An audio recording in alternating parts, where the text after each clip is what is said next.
What happened that water could be set on fire by Homer? That day, Homer surprisingly had pork chops to eat. He even had a TV to watch. But something unusual must be happening. It turned out Marge's sisters had returned from France. However, their cleaner hadn't yet removed the mold from their home. So, they wanted to stay at Homer's house for a few days. Homer wanted to refuse, but since Homer had already accepted Marge's favor, he had no choice. As soon as the sisters arrived, they started smoking. The smoke made the kids cough, so Homer set a rule. As long as they didn't smoke, they could stay. The sisters claimed it was easy for them not to smoke. They could quit anytime. They promised that if they were caught smoking at home even once, they would leave. Seeing their sincerity, Marge chose to trust her sisters. Homer pretended to believe them as well. The next day, Homer installed smoke detectors all over the house. Screw this! Frustrated, the sisters decided to smoke outside, but soon they came back.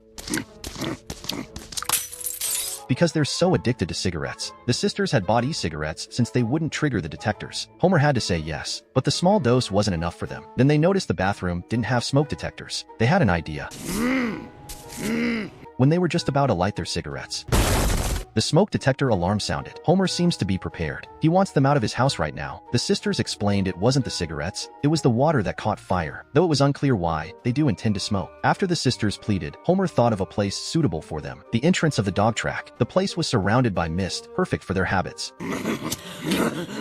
Lisa, noticing the burning water, recalled a documentary she had watched. It explained how high-pressure liquid was injected into shale layers during fracking to release natural gas, but it caused severe environmental issues. Lisa suspected someone nearby was fracking. Using satellite images, she quickly identified a suspicious structure. Arriving at the scene, they found the outer walls were just a disguise for a drilling operation inside. The culprit, of course, was Mr. Burns. He ordered his secretary to get rid of them, but Lisa thought of a way. She immediately told her friend Maxine, the state senator. Maxine arrived and, upon seeing the flaming water, took photos as evidence. She held a hearing and ultimately asked Mr. Burns to suspend drilling operations on the grounds that the residents' consent had not been obtained. An indignant Mr. Burns stormed into Maxine's office to argue, but during their heated debate, they surprisingly found themselves attracted to each other.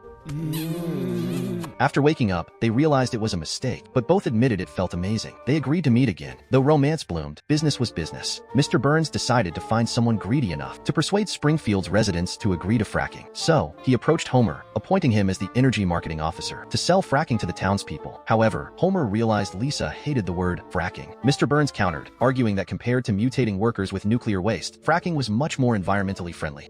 Homer, game starts in an hour. Don't forget to set your fantasy lineup. Thanks, Charlie. He even gave Homer a shirt, a symbol of trust, saying, I'm not screwing you over. Thus, Homer became the spokesperson for fracking, promising it would create jobs and give everyone whatever they wanted. But our water was on fire. Meanwhile, Maxine denounced Mr. Burns on TV, but as a skilled politician, she maintained a public stance while privately maintaining their relationship. Mr. Burns plans to bring a bottle of oxygen next time to accelerate their passion. Maxine asked him to bring two.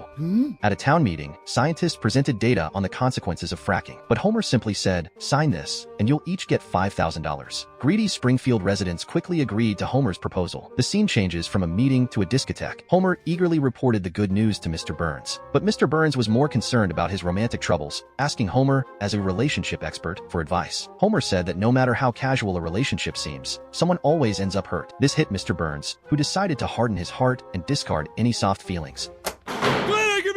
On the day of the drilling ceremony, just as the mayor was about to activate the machinery, Mr. Burns noticed the papers were too light. He immediately realized someone hadn't signed. Marge? Homer was puzzled why Marge refused to sign. Our water was on fire. Without the promise of money, the townspeople left angrily. Maxine comforted Mr. Burns, saying even if they didn't make money, they still had each other. But Mr. Burns, now resolute, told her he was a stone-hearted man. He decided to break up with her. Homer went to apologize to Mr. Burns, complaining that Marge and he had nothing in common. It's like fire and water. Feeling a connection, Mr. Burns and Homer shared a drink. As Homer vented his frustrations, Mr. Burns assumed Maxine had already forgotten him. Unexpectedly, Maxine planned to demolish his mansion, to build a recycling station. Mr. Burns tried to stop her, claiming it was an act of revenge. Maxine insisted she was just following the law. Enraged, Mr. Burns and Homer headed to the fracking site, where Mr. Burns ordered Homer to activate the machinery. The ground shook violently. Lisa, recognizing the effects of fracking, rushed to the scene to confront Homer, just as Homer was trying to justify his behavior. Our water was on fire. He finally realized what Marge meant by it. His house was destroyed. His family was thrown into chaos. Homer took a hose, combining water and fire to destroy the drilling platform. In the end, Homer reconciled with Marge. Watching The Simpson family, the two old rivals, Mr. Burns and Maxine, had an epiphany. Though water and fire seem to be opposites, they can coexist and unleash great power. Their stone hearts softened, and despite differing political views, as long as there was passion, their lives would never be dull. Water and fire, foes at play, seem to clash in every way. Yet in balance, they align, harmony where sparks combine, opposites that intertwine, a lesson found in time's design.